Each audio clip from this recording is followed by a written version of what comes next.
Allahu Akbar. May Allah protect us. We don't know anything.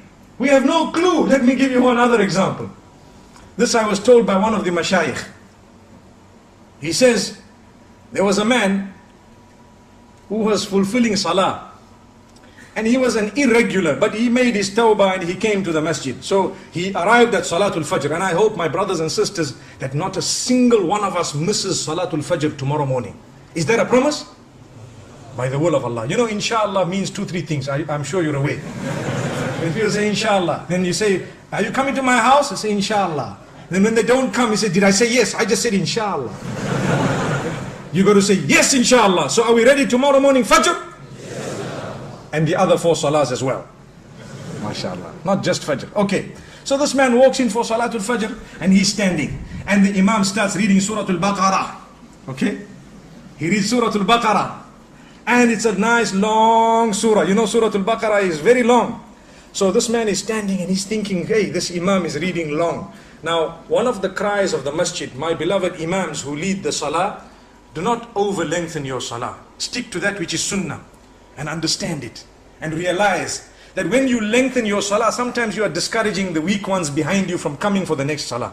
So if you are standing and reading beautifully, and the microphone is good, and mashallah, everything is beautiful and nice, and the weather is beautiful, and you are just prolonging, there are some of those Surah Baqarah people at the back, you know.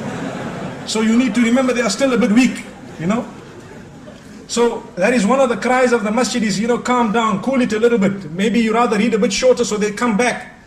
And we don't want to read quick in a way that we are insulting Allah. You know, Taraweeh time in the house of Allah, many of the Imams, they read like a Concorde. That's why they have stopped the Concorde now. Do you know that? Concorde is blocked, banned, finished, no more. All of them that are still there, they are just in museums because it's too fast. We have Concorde Salah. Alhamdulillah. What is that? Yeah, what is that? You are insulting Allah subhanahu wa ta'ala. Rather read short and clear than to read long and unclear, an insult to Allah. Who said you have to finish the Quran? To finish the Quran is a sunnah which is very great, but not at the expense of speed, never ever. Remember that. And this I am addressing us as Imams who lead in the masjid. People say, I went and I listened to the whole Quran. That man used to finish Taraweeh in 10 minutes. Ah, what did you hear? You just heard the humming of a bee, that's all. Like a sound of a mosquito coming to your ear. And that's all you knew. May Allah protect us. So this man came in for salah and he's reading the Surah Al-Baqarah is being read. And at the end of the salah, you know, he looked at the man next to him, nudged him. He says, hey, this Imam read very long. Which surah did he read? So he says, it is called Surah Al-Baqarah, which means the cow. And it is the longest surah in the Quran. So he said, okay, now I must ask before I start my salah, which surah is being read? So Al-Baqarah was very, very long. So now he came for Salatul Maghrib, the poor fellow, and he started Allahu Akbar. So Imam finished Waladhalin, and he starts Alam tara kayfa fa'ala rabbuka bi ashabil fil. So this man nudges the other one and says, you know what, before you start, what surah is this? He says, this is the elephant, Al-Fil. So that man says, if Baqarah was so long, I'm sure Fil must be even longer, let me go away. My brothers and sisters, remember, this is the attitude and mentality of some of the public, because they are weak.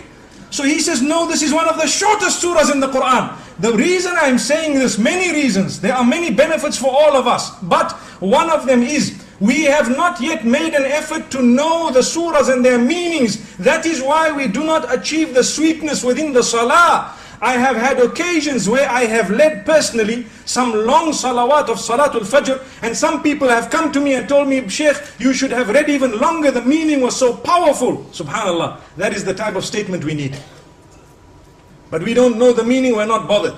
Like I always say, we've studied so many books in order to achieve all those ology degrees we spoke about moments ago. But we haven't studied the one book of Allah subhanahu wa ta'ala, nor have we studied the sunnah of Muhammad sallallahu alayhi wa sallam. It requires an effort, it requires dedication, it requires time off work, it requires a lot. You have no guarantee that you will live to old age when you can do that. So let's do it as soon as we can.